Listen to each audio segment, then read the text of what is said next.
내일 5월 5일은 어린이날이고 5월 8일 목요일날은 어버이날이지요. 부모의 공경은 창조주 하나님께서 여러분들에게 명령하신 계명입니다. 그래서 출애굽기 20장 12절을 보면은 내 부모를 공경하라. 그리하면 내 하나님 여호와께서 너에게 준 땅에서 생명이 길리라.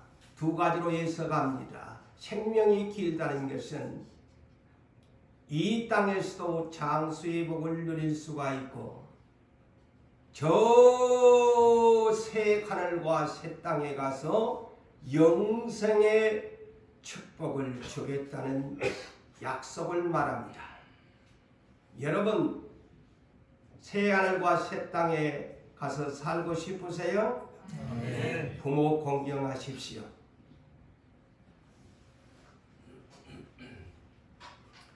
예수님은 십계명을 이와 같이 요약해 주셨습니다.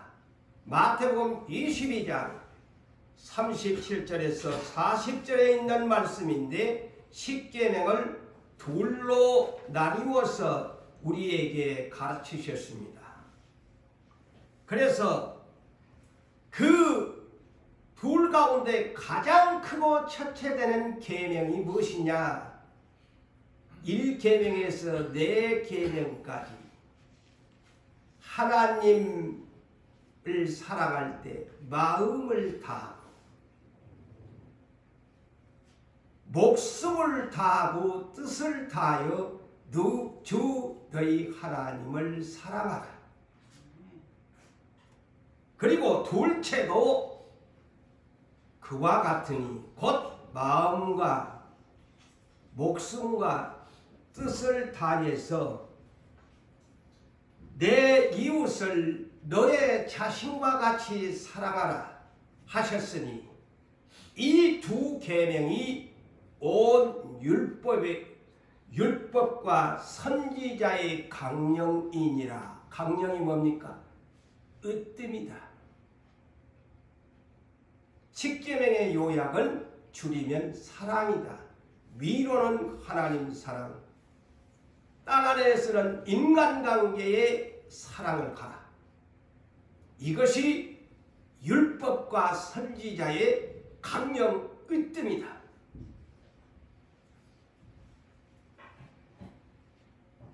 그런데 이 특별히 부모 공경은 이웃사랑, 제 자신과 같이 마음과 목숨과 뜻을 다하여서 사랑하는데 이것은 인간관계에 있어서 가장 먼저 하나님이 첫째의 계명으로 준 것이다.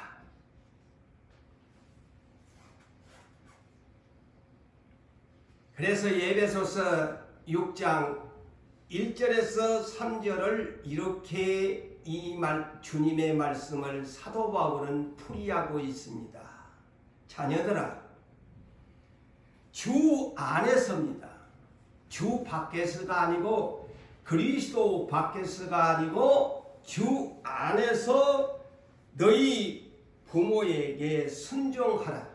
이것이 옳으니라. 내 아버지와 어머니를 공경하라. 이것은 약속 있는 첫 계명이니라. 5계명에서 10계명까지는 이웃사랑, 곧 인간관계의 사랑을 하나님의 10계명의 둘째 계명인데 다섯 번째 5계명이 내 부모를 공경하랍니다. 그리고 나머지 6계명에서 살인하지 말라, 도둑질하지 말라, 간음하지 말라, 내 이웃의 것을 탐내지 마라, 거짓 증거하지 마라 했는데 다른 데는 약속이 없어요. 딱 내 부모를 공경하라 에만 하나님이 계명을 지키면 무슨 약속을 주었느냐? 첫째 계명이 약속 있는 계명이 이로써 그랬어요. 이로써 네가 첫째 잘 되고 둘째는 땅에서 장수하리라. 아멘. 아멘. 이 부모 공경만 10계명 중에서 약속을 하고 있습니다. 네 부모 공경을 인간관계의 삶에서 첫째의 계명이니까. 그리하면은 다시 말씀을 드리면 네가 잘 되고 네가 땅에서 장수한다. 이 땅에서도 오래 살고 새 땅에 가서도 네가 영생한다. 대단히 중요한 하나님의 계명입니다. 이 자리에는 부모가 계신 분도 있고 부모가 계시지 아니하는 분도 계시지만 부모가 계시지 아니하는 분은 저 같은 경우는 제 자식이 이 자리에 있어요. 그렇지 아니하는 분은 또 자식은 자식을 낳고 자식은 자식을 낳은가 이 말씀은 해당되지 아니한다고 생각하지 말고 다 들으셔야 합니다. 부모에 대한 공경을 하라고 했는데 어떻게 부모 공경을 해야 합니까? 이렇게 여러분이 의문점과 의아스럽게 생각을 할 거예요. 도대체 부모 공경을 어떻게 하나님은 저렇게 하라고 하실까? 지혜를 성경에서 가르쳐 줍니다. 잠언서는 지혜의 서지요. 세상에서 어떻게 삶을 살아갈 것인가? 지혜를 얻으려면 세상의 책자 많이 보지 마시고요. 잠언서를 많이 읽으십시오. 그러면 인간관계에 대한 지혜의 방법을 가르쳐줍니다. 솔로몬이 부귀영화 장수를 구하지 않았고 솔로몬이 1000번제를 드리고 하나님이 솔로몬아 네 소원이 뭐냐 내가 다 들어줄게. 예, 나 백성을 다스리는 지혜만 주십시오. 그러니 하나님이 내가 너를 세울만 하구나. 하나님이 감동하셨지 않아요. 부귀도 안 구하고 장수도 안 구하고 아니 네가 지혜를 구하니 너는 내 마음에 쏙 드는구나.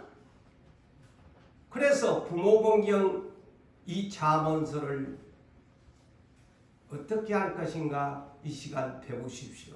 첫째 잠언서 6장 20절에서 23절에 이렇게 우리를 교육합니다. 내 아들아, 내 딸아, 내 아비의 명령을 지키고 내 육신의 아비의 명령을 지키고 내 육신의 어미의 법을 떠나지 말라. 다 부모가 자식들에게 훈계하는 것들이 있지 않아요.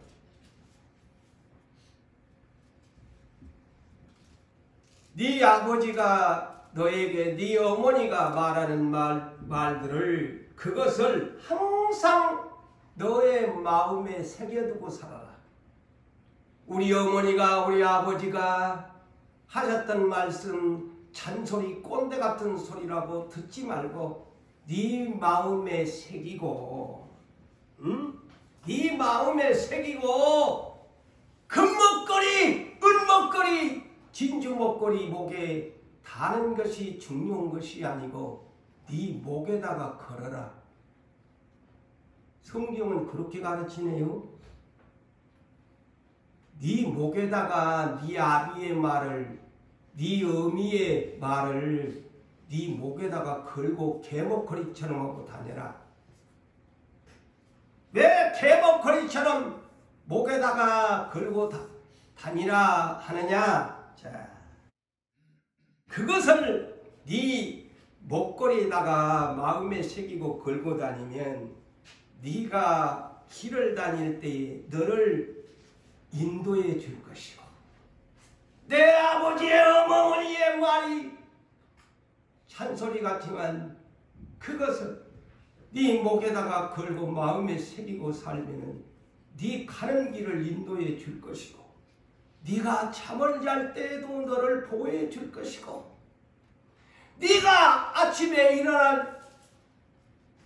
일어나서 하루 동안을 살아갈 때에 그 말이 너와 말하리라.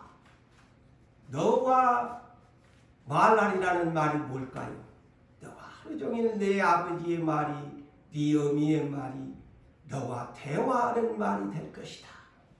아멘? 아멘. 아니, 성경이가 이렇게 가르쳐주네. 몰랐지요?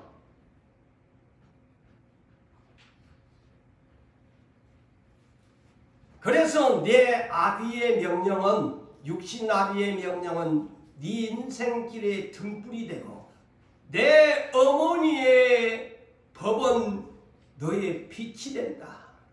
네 부모의 책망의 훈계는 네 인생의 생명의 길이 된다.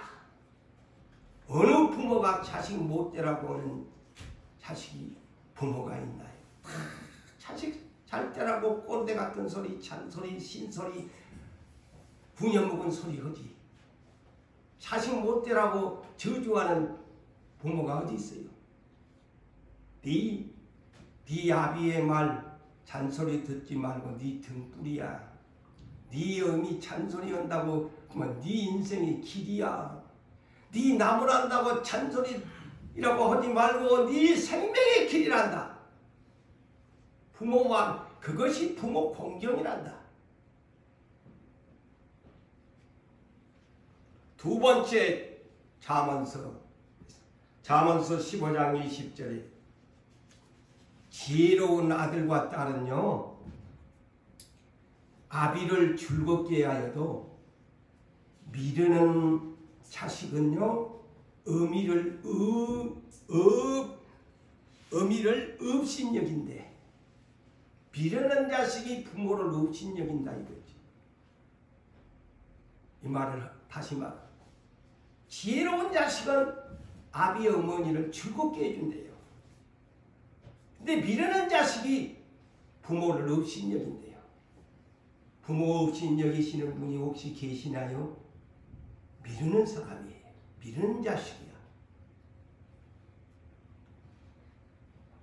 세 번째, 잠언서 19장 26절에 이렇게 권면합니다. 아비를 구박하고, 잘 들으세요. 이게 우리 교회에 나이 먹어가는 부모님들이 많잖아.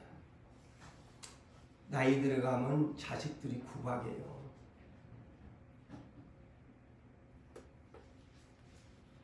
아비를 구박하고 어미를 쫓아내는 자는 부끄러움을 끼치며 능욕, 멸시를 부리는 불효자식이라. 제가 불효를 붙였어요. 그냥 이 불효자식이지. 아비를 구박하고 어미를 쫓아내고 불효, 막 심한 불효자식이 되고 있어. 네 번째, 잠언서 30장 17절에 아비를 조롱하며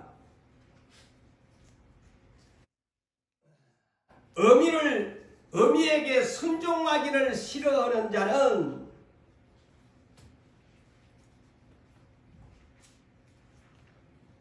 무덤에 가면 까마귀가 있지요. 제가 사는 저 경남 아파트 쪽에도 까마귀 떼들이 많아.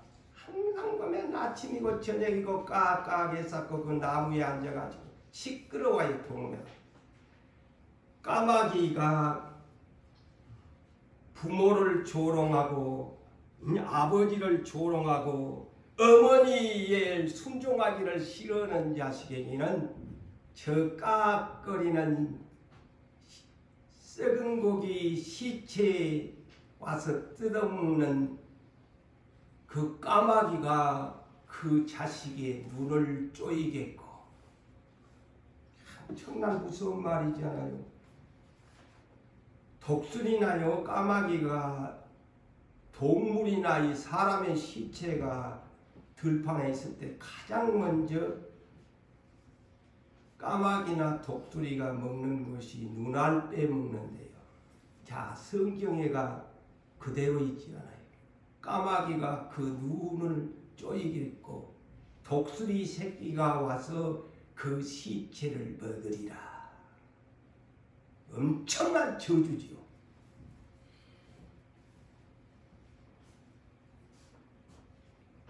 그래서 모세가 40년의 광야교회 목회를 끝내놓고 신명기 27장 16절에서 모든 백성들을 모아놓고 고별적인 설교를 할 때에 이 부모에 대한 말씀을 증거합니다. 그 내용이 뭐냐? 모든 백성은 이 소리를 듣고 아멘해라 했는데 그 소리가 뭐냐? 부모를 공경하지 아니하는 자는 저주를 받을 것이라 할지니라 할 때에 모든 백성은 아멘 할지니라. 이것을 당부합니다. 제가 하겠습니다. 모세처럼. 부모를 경홀히 여기는 자는 저주를 받을지어다. 안 하네. 제가 아멘 해라고 그랬잖아요. 오늘날 하나님의 백성이 좋은 소리만 아멘해요. 하나님의 말씀이 축복이든 저주의 말씀이든 그 말씀을 받으면 아멘 해야 돼요. 그게 하나님의 법이니까. 다시 합니다. 그의 부모를 경홀히 여기는 자는 저주를 받을지어다. 아멘. 그렇게 해야 돼요. 성경에서 그렇게 가르치는데 제가 합니까? 하나님이 가르치는 건데 저주를 받아 마땅하다는 거예요. 그래서 아멘이라는 거예요.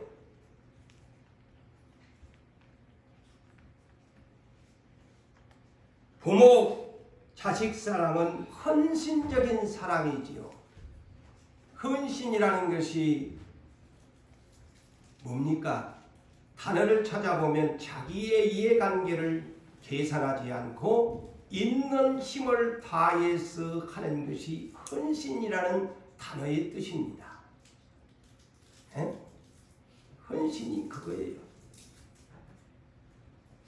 부모가 자식을 잉태해서, 특별히 어머니가 잉태해서 10달 동안 나를 뱃속에다가 키우다가 해산의 고통과 함께 어머니가 죽을 둥 말 둥 하면서 응애하는 자식을 출산시키고 나서 그 자식 양육시키면서 교육시키면서 학교 보내면서 결혼시키면서 죽기까지도 그 부모는 자식에 대한 사랑을 버리지 않습니다.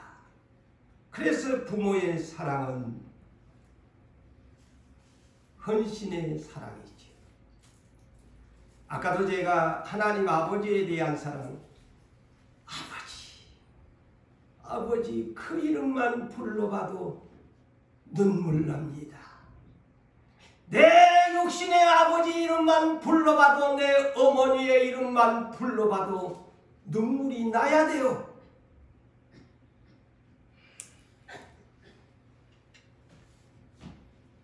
부모가 똥오줌 냄새나는 것,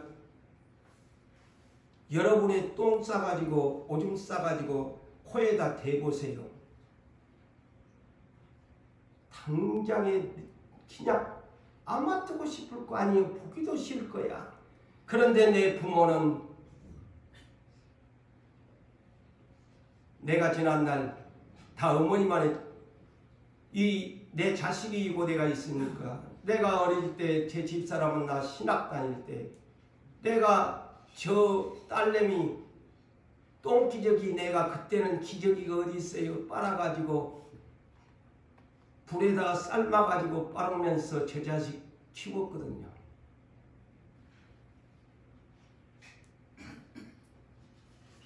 또 오줌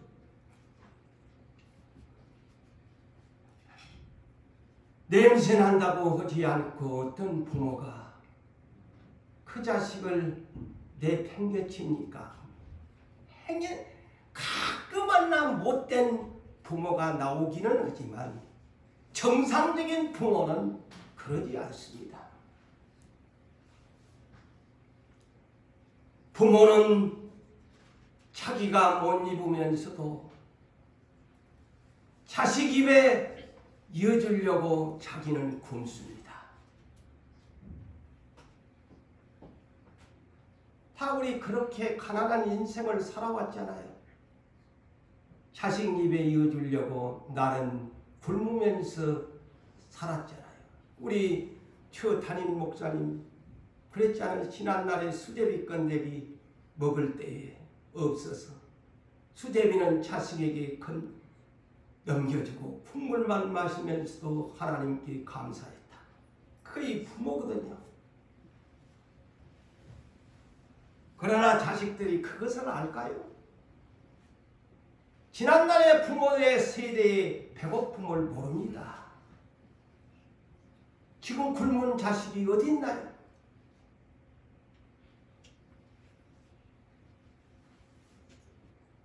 부모는 내가 떨어진 옷을 입으면서도 자식에게는 좋은 옷 입히려고 헌신의 삶을 삽니다.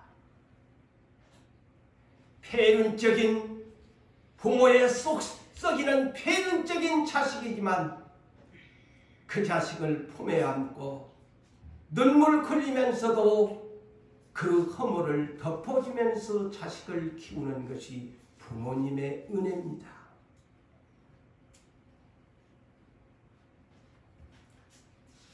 이제 자식이 내가 성장한 사람이라고 한다면 이제부터서라도 철든 자식이 되었다면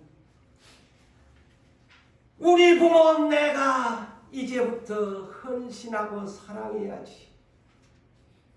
내가 눈물이 지금 글썽글썽 옵니다. 우리의 지난달의 어머니의 사랑을 생각하면서 설교를 하니까 눈물이 글썽글썽합니다. 나의 인생 어릴 때부터 나의 모든 흠을 덮어주면서 부모님이 여러분을 키웠습니다. 똥 싼다고 언제 구박한 적이 얼마나 있습니까?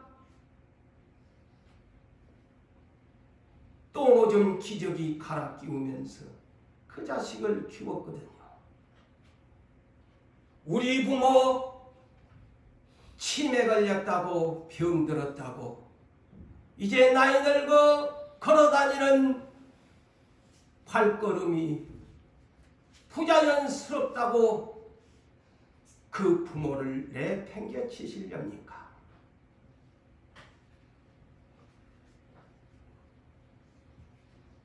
도리어 내 부모가 재산이 없고 가난할지라도 나를 이렇게 키워주셨는데 가난한 가운데서도 내 부모가 나를 허물을 덮여주면서 키웠는데 내 부모가 이제 늙어서 치매가 들고 병들었다고 가진 재산도 없다고 거동이 불편하여 병원에 입원한다고 그 자식을 그 부모를 버리렵니까? 구박할 겁니까? 아까 구박하는 자식은 까마귀 눈에 쪼아서 먹게 만들어버릴 것이다 하잖아요.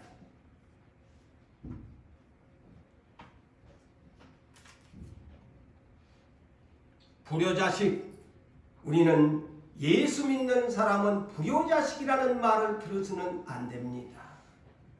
예수님이 아버지께 죽기까지 십자가에 복종하는 것이 우리의 키워드입니다. 불효자식은 나한테 우리 부모가 해준 것이 뭔데 내가 자수성가해서 이만큼 됐지. 부모가 나에게 해준 건 뭔데 나만 고생시켰지. 불효자식들이 그런 사고방식 생각을 합니다. 지가 자수성가하기까지 키워준 부모의 은혜는 까마득하게 잊어버리고 까마귀 고기를 먹어가지고 까마귀 눈에 쪼일 그런 저주받은 자식의 생각을 합니다. 아버지 인생, 어머니 인생 알아서 사이서 어머니가 아버지가 나한테 해준 거 못 있는데요. 알아서 사이서 나 부르지 마이소. 나 찾지 마소. 사랑하는 성도 여러분, 우리는 부모가 없이 내가 이 세상에 어찌 태어날 수가 있었나요? 부모가 키워줬으니까 그래도 이 자리에 있고 하나님을 믿게 된 거 아닙니까? 네? 맞아요, 안 맞아요?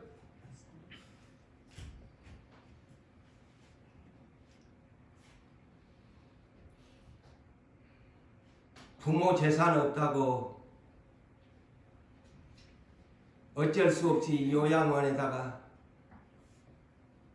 데려다 놓고 치매 걸렸다고 병들었다고 그건 어쩔 수 없이 갈 수밖에 없지만은 내가 벌어먹고 살아야 돼. 그런데 미은혜 한 번도 안 가고 찾아보지도 않는 자식이라면 안 되겠지요. 그런데 우리가 사는 이 마지막 시대는 그런 시대가 지금 갈수록 깊어집니다. 디모데후서 3장 1절에서 4절에 바울 사도가 이런 애언을 했습니다. 말세에 고통하는 때가 오게 되는데 너희는 이것을 알고 깨달아야 된다. 감각이 있어야 된다 이거죠. 그런데 가장 1순위가 뭐냐? 자기 사랑을 가장 먼저 한다. 자기 사랑주의 빠진다. 그러다 보니까 오늘날 개인주의에 빠집니다. 자식한테 헌신하는 것도 싫습니다. 부모한테 헌신하는 것도 싫습니다. 출산하는 것도 싫습니다. 그 성경에 가장 그래서 맞아요 안 맞아요? 자기를 사랑한다 그랬어요. 말세가 되면. 그래서 자기 개인주의입니다. 남도 필요 없어요. 부모도 필요 없어요. 자식도 필요 없어요. 성경 그대로 예언이 지금 들어맞아요. 그 다음에 두 번째가 뭐냐? 말세. 돈을 사랑한다는 겁니다. 성경이 정확합니다. 저 역시도 돈을 사랑하고 여러분들도 돈을 사랑합니다. 두 번째의 인생이 오는 것이 화처럼 욕심을 잉태합니다. 돈을 사랑합니다. 그러면서 어떤 현상이 오느냐? 부모를 거역하는 현상이 온다. 자, 부모를 거역하는 말세 시대가 온다. 그리고 사나워진다. 사람들이 사나워진다. 자, 맞아요 안 맞아요? 뉴스 보면 사나워집니다. 부모도 그냥 갖다가 자식이 그냥 칼로 찔러 죽이는 세상 아닙니까? 쾌락 사랑하기를 하나님보다도 더 사랑한다. 이 말세에 고통하는 시대의 현상을 사도 바울이 애언을 성경에 기록하여 말세의 이런 때가 오는데 너희는 이 성경을 읽고 감각 있게 깨달아야 된다 그랬습니다. 자, 오늘 본문의 주인공 노아에 대하여 이제 본문으로 들어가려고 합니다. 노아는 600세에 하나님을 만나가지고 홍수 심판의 경고의 계시를 받습니다. 그래서 방주를 준비합니다. 그때 노아는 당대의 의인이요 완전한 자요 하나님과 동행한 사람이고, 하나님이 그 엄청난 항공모함과 같은 그 시대에 방주를 만들어라고 하는 하나님의 설계도에 의해서 하나도 빠짐없이 다 준행하였더라. 그런 사람이야. 근데 오늘날 우리는 얼마나 빼먹고 살아요. 제멋대로 살잖아요. 하나님 사랑한다고 하면서. 내 기준에 안 맞으면 순종 절대 안 합니다. 늙어 죽을 때까지 순종 안 합니다. 내가 탁 틀어놓고 여러분한테 하지만 내 기준에, 내 감정에, 내 의사에, 내 감정에 맞지 않으면 늙어 죽을 때까지 하나님 말씀에 순종 안 합니다. 노아는 그 항공모함을, 야, 이런 나무를 갖다가 페미창에는 역청, 오늘날 같으면 아스팔트 그 기름이지 않아 역청을 발라 3층까지 집어, 아이고 하나님 내가 미쳤다고 이것을 내가 합니까? 그거 하잖아요. 다 준행하였다 그랬어요.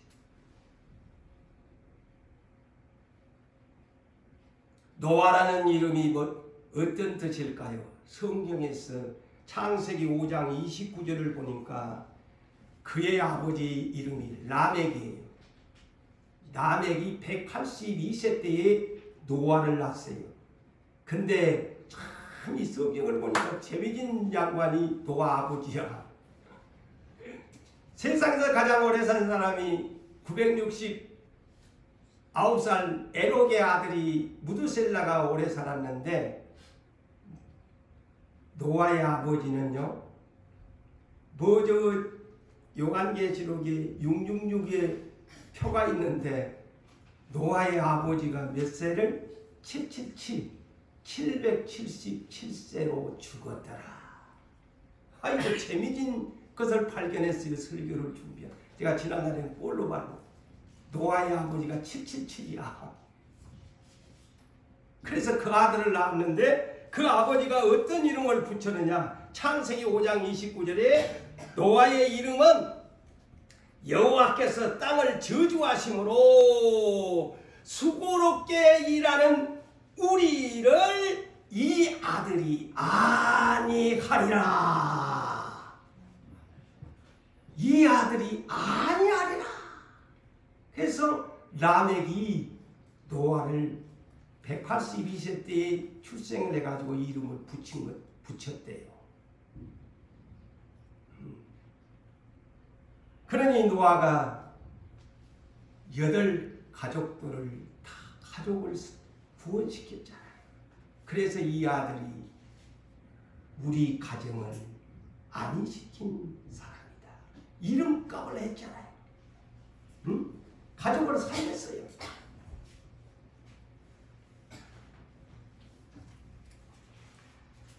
그래서 노아가 오늘 본문 28절 29절에 보면 600세의 홍수 심판을 만나고 나서 8가족을 하나님께 구원시키고 350년을 살다가 950세에 죽었더라.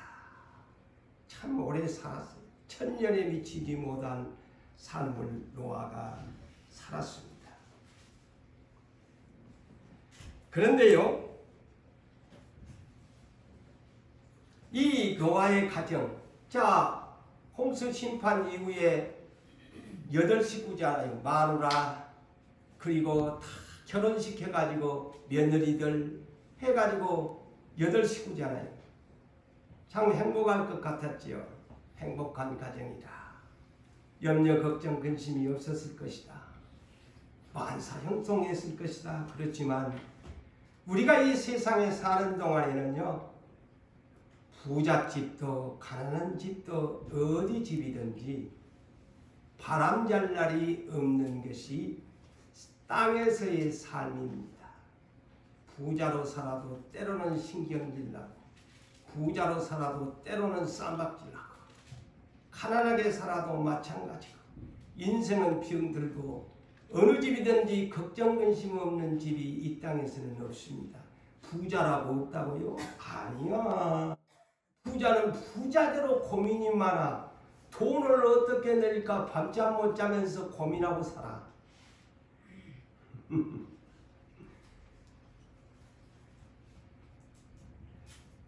어찌 보면 가난한 사람 빚 없으면 염려할 것도 없어. 아이고 이러다가 천국 가면 뭐 좋지 뭐. 돈 때문에 밤잠 못 자고 설쳐요. 인생 다 물어보세요. 제가 거짓말합니다. 고재훈 네가 목사가 돈이 없으니까 그런 소리 쉽게 하니 안 그래요. 돈 있는 사람한테 가서 물어보세요. 편하게 잠 오는가? 절대 그렇지 않습니다. 인생은 걱정 근심이 떠날 날이 없습니다.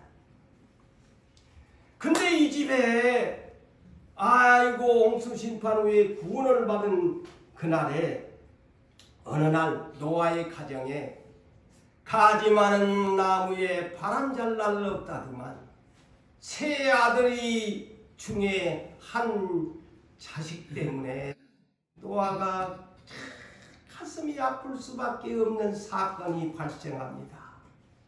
보세요. 가정에 문제없는 가정이 없다니까.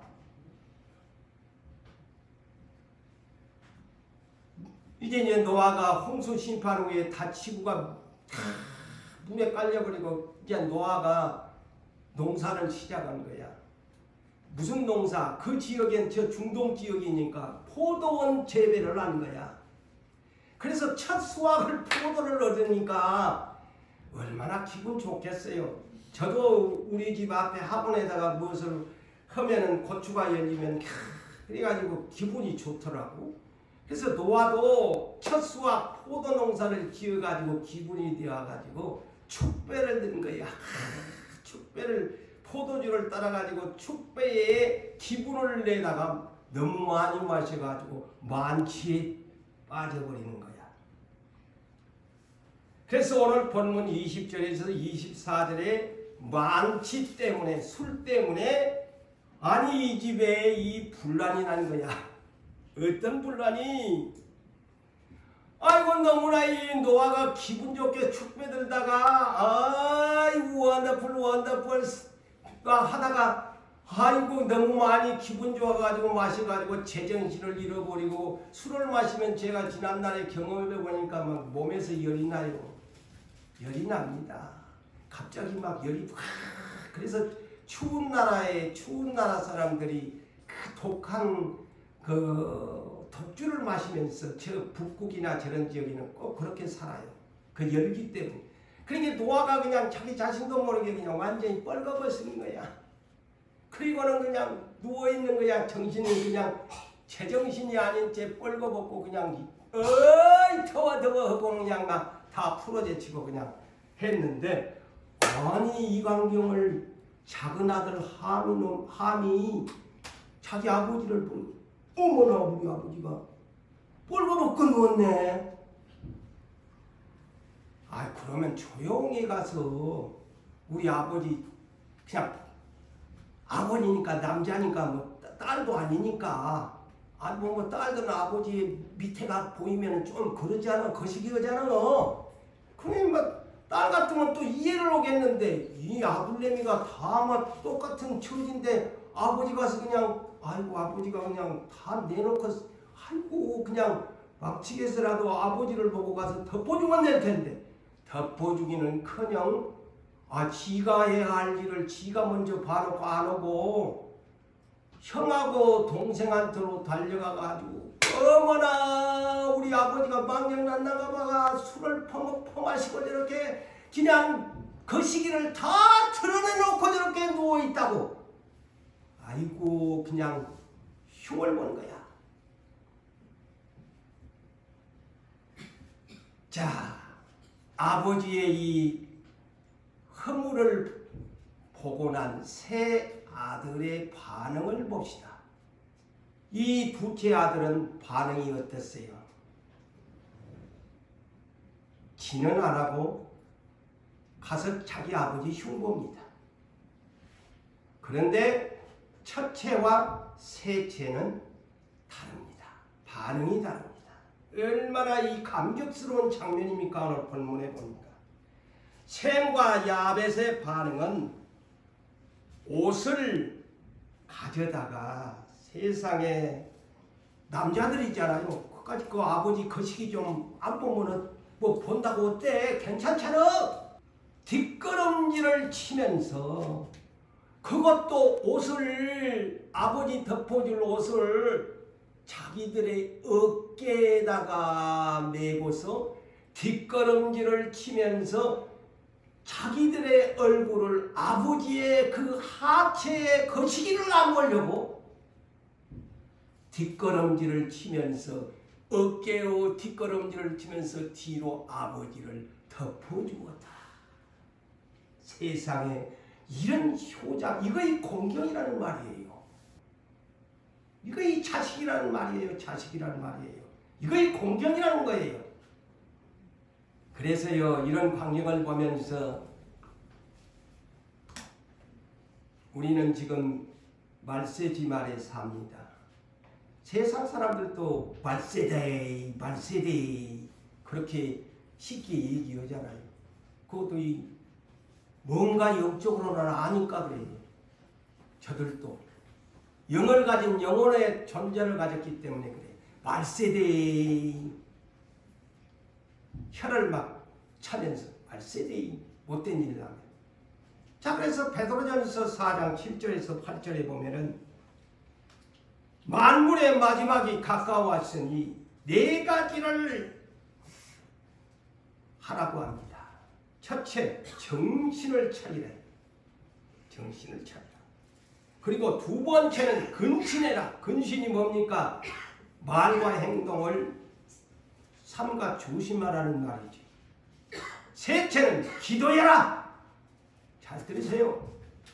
기도해라. 넷째는 뭘까요? 무엇보다도 뜨겁게 열심히 서로 사랑할지니 사랑은 허다한 죄, 한 가지의 죄도 아닌 여러 가지의 죄를 허물을 덮어주라 그랬어요. 허물을 덮어주라고 합니다. 그래서 요한일서 3장 18절에도 자녀들아, 하나님의 아들과 딸들아, 그 얘기입니다. 자녀들아, 우리가 말과 혀로만 사랑하지 말고 행함으로 하고 진실함으로 하지. 진실함이 뭘까요? 사람에게 보이기 위한 외식적으로 거짓되게 하지 말고 마음에서 우러나오는 진실함으로 사람에게 보이려고 친한 사람들끼리만 끼리끼리 하지 말고 사랑은 허물을 덮어주는 것이란다.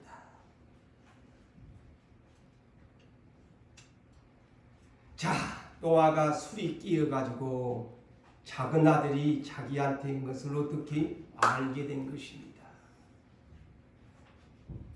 얼마나 아버지로서 노아가 작은 자식이 괘씸했겠습니까? 얼마나 섭섭함이 들어왔겠어요. 내가 저를 어떻게 키웠는데, 내가 저를 어떻게 키웠는데, 1년도 아니고 세월로 저를 키웠는데, 내가 기분이 좋아서 죽배를 너무 많이 마시다가 들다 보니까 열기가 나서 정신없고 내가 그냥 빨가버렸는데 저놈의 자식이 지 형들과 동생한테 가가지고 내 흉을 보다니 괘씸한지고. 아버지는 이때에 얼마나 감정이 오락가락했겠어요. 그런데 노아 아버지는 새 아들을 이 계기로 축복과 저주에 대한 감정으로 다스립니다. 그래서 한 자식은 섭섭하고 괘씸하고 두 자식은 어떻게 그 감정이 너무 고마운 거야. 셈과 야벳은 너무너무 싸가지가 있고 고마운 거야. 세상에나 나 거시기 안 보려고 뒷걸음질 치고 나도 보지도 않고 저놈의 두 자식이 한편으로는 고맙고 얼마나 위로가 됐겠어요.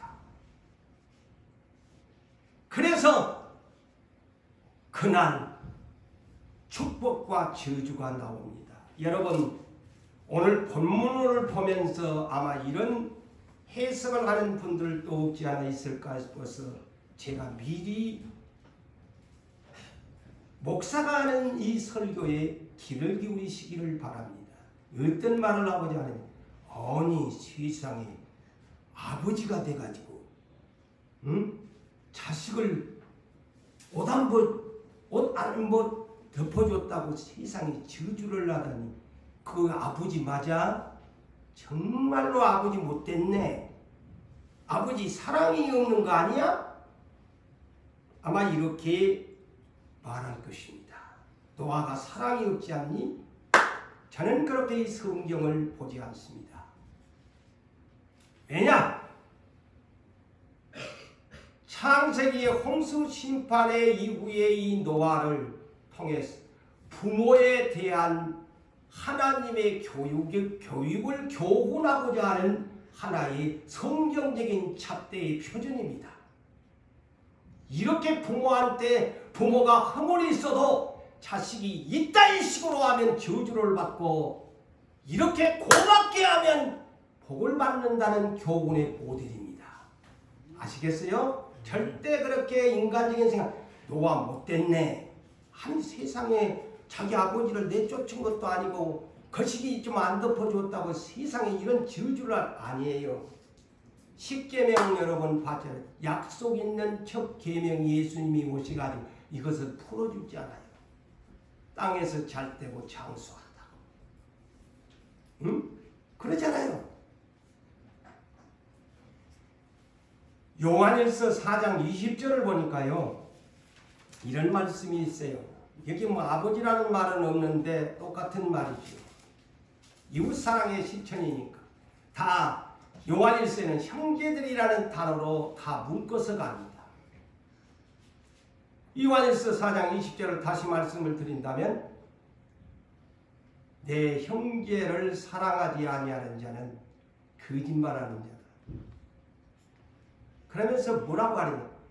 보이는 형제를 사랑하지도 아니하면서 보이지 않는 하나님을 어찌 사랑한단 말이냐.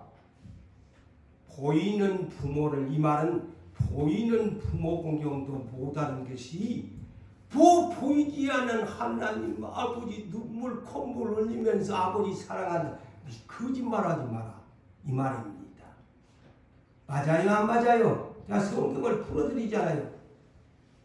보이는 부모도 공경 못하는 것이 아버지 죄인 부르신 아버지라고. 아이고 지부모도 못하는 것이 보이지 하나님한테 아버지 눈물 콧물. 네 거짓말하지 않니? 지부모는 공경도 안 하면서 나한테만 와가지고 눈물 콧물 흘리면서 나를 공경한다.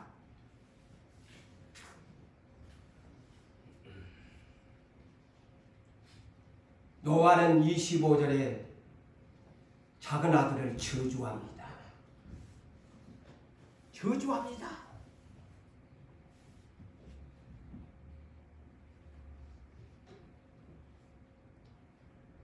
너는 저주를 합니다. 그는 형제 종이 봉해될 것이다. 내가 원하노라. 그냥 하나님 앞에 빌어버리잖아요. 저주를 받아버리잖아요. 자, 함. 이 이름의 뜻은 적어놓으세요. 함이라는 이름이 저주를 받았는데 함의 이름이 검다, 덥다, 뜨겁다 뜻입니다.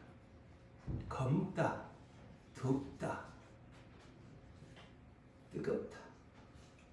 태양빛이 이글거리는 저주를 받는 사람이 됩니다. 자, 이것이 성경적으로 증명합니다.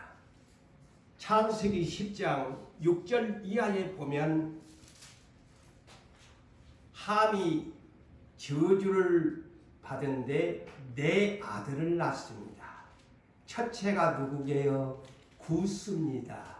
자, 이름 그대로 구스가 오늘날 아프리카 이디오피아를 구스라고 성경에서 말을 한 두 번째 미스라임. 자, 그때 당시 미스라임이 어디냐? 오늘날 이집트입니다. 저 이집트 현재 자손이 함의 자손이에요. 이집트입니다. 그 이집트가 이스라엘 민족을 430년 종살이를 시켰지요. 오늘날 저 이스라엘 옆에 가자 지구에 있는 피엘로 블레셋 이 미스라임 자손에서 나온 것이 블레셋입니다.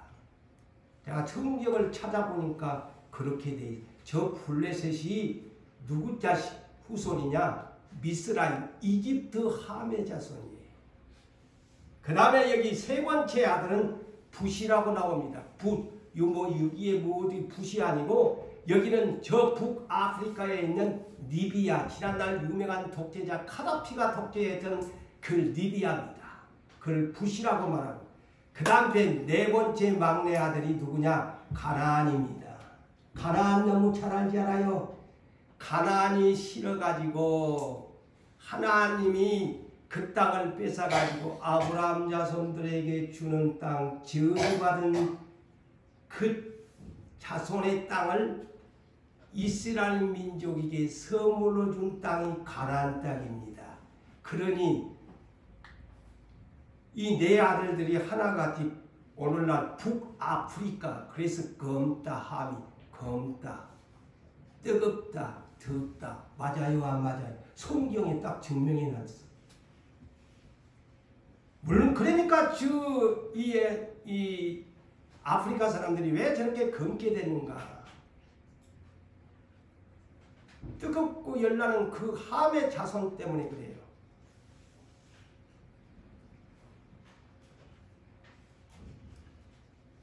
그 다음에 이제 이 셈과 야벳, 야, 자, 셈은 하나님이 셈의 하나님이 여호와를 찬송하리로다 그랬죠. 이건 장자입니다.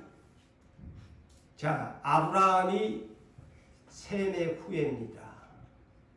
노아의 10대 손이 아브라함입니다. 기억해 놓으세요. 아브라함은 노아가 10대 초부지요.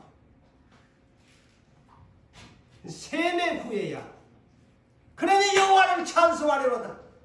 그래서 셈의 후예들이 오늘날 우리 대한민국도 이렇게 예수를 잘 믿고 세계적인 교회들이 있는 것은 그 셈의 후예의 이 셈의 후예는 아시아 계통으로 그 혈통들이 옮겨졌다고 합니다. 시간상 내가 나중에 언제 셈의 후예에 대한 것 창세기 10장에 보면 계속 나와요. 아시아 계통. 그래서 아시아계는 종교들이 많잖아요. 거짓 종교도 많고. 그렇지만 우리 대한민국에 보니 우리는 셈의 후예들이 여호와를 찬송하잖아요. 셈의 후예가 찬송하리로다. 자, 제가 앞으로 다음 시간에 마태복음 1장에 있는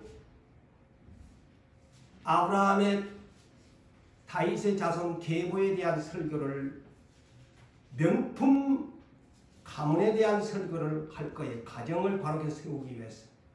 그런데 여기가 자 아브라함 셈의 후예지요. 이곳에서 셈의 후예에서 예수님이 42대에 옵니다. 보세요. 여호와를 찬송하리로다. 호산나 찬송하리로다. 성경은 그대로 됩니다. 셈의 후예에서 이 영광이 나타납니다. 성경대로 예언대로 되잖아요. 셈의 후예에서 예수님이 아브라함과 다윗의 자손 예수 그리스도의 자손이 나온 거예요. 셋째 아들 야벳 27절을 보십시오. 이 야벳은 아버지가 축복할 때 너는 창대하게 될 것이다. 듣기만 해도 기분 좋아. 셈은 찬송하리로다 했는데 여기는 창대하리로다 그러거든. 셋째 아들은. 자, 이 야벳이라는 뜻은요, 넓히다, 확장하다, 열린다는 뜻이에요. 이름대로 살아야 돼요. 이름대로. 응? 그러면서 셈의 장막에 거하게 되어지고 너는 셈의 장막에 거하게 된다. 이 말이 뭘까요? 야벳이 형님 장막에 거하게 된대. 창대하게. 이거는 영적으로 푸세요. 셈의 장막, 종교적인 오늘날 하나님의 장막 아래 함께 여호와를 찬송하는 민족이 된다는 말입니다. 할렐루야. 네. 성경은 그렇게 푸니까 풀어집디다. 예? 기가 막히잖아요. 그리고 니는 야벳의 축복은 가나안 넷째 아들의 족속들이 네 종이 될 것이다. 진짜로 그리 됐어요, 안 됐어요? 아프리카의 노예들이 백인종들한테 다 과거에 종노를 했습니다. 성경의 역사가 그렇습니다. 종이 된다. 저 아프리카 지역이요, 그 후손들이 얼마나 많이 저 남미 쪽에 북아메리카 등등으로 노예로 끌려갔습니까? 성경대로 그대로 됐습니다. 예언이. 그래서 이 야벳은 오늘날 유럽계의 계통의 사람들입니다. 유럽계, 백인계, 저 러시아에 이르기까지 그 성경 창세기 10장을 보면 러시아의 민족에 이르기까지 창대하게 백인종들이 바로 이 야벳의 족속들입니다. 자, 말씀을 맺습니다. 사랑하는 성도 여러분, 비록 아버지가 술 때문에 그 엄청난 실수를 범했지만 그 한 가지의 실수를 작은 아들은 덮어주지를 못하고 용서하지 못했습니다.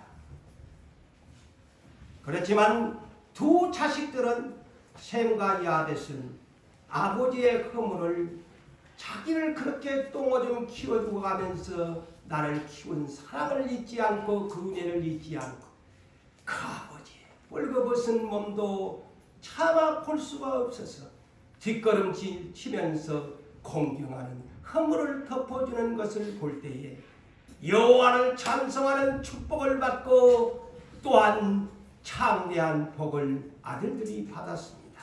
사랑하는 용산교회 성도 여러분들이여, 함과 같은 자식들 되지 말고 셈과 야벳 같은 자식들 되어 창대한 복을 받으시기를 주님의 이름으로 축복합니다. 네.